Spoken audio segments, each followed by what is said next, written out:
Welcome back to part 2 of what to read when you're done all the Sarah J. Maas universe books. In these videos, I'm going to share your recommendations for books that can fill the gaping hole in my heart after finishing all the Sarah J. Maas books. Look, I feel like part of me just needs to accept that no book is ever going to be as good as ACOTAR, Throne of Glass, or Crescent City, but people shared some pretty compelling recommendations in my comments, so let's get into part 2. Many people commented that Zodiac Academy is a must-read. I've read Zodiac Academy. I thought that it was a complete series, and by the end of book 7, I was like, what? This is how the book ends. But the next and final book, I believe, is coming out in December. Zodiac Academy is really trashy, really spicy, but I will admit after book 3, it starts to get pretty dark and awesome.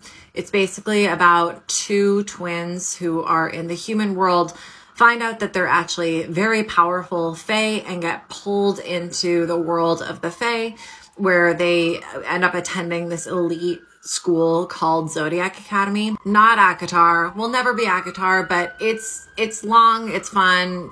I don't know. It's a solid 3-star read from me. Next up is the Bloodsworn Saga. Now, this seems like something I'd be into. It's a Norse-inspired dark fantasy with monsters and all like kind of spooky stuff like that. The first book is called The Shadow of the Gods, and there are 2 books currently. I don't know if this series is complete or not, but it seems pretty awesome. Okay, I got so many comments about this next book, so it's probably going to be my next read whenever I'm done Plated Prisoner 4, which I hope is soon because it's a struggle. Anyway, From Blood and Ash. Now, I don't totally get the premise, but from what I gather, it has a kick-ass protagonist named Poppy.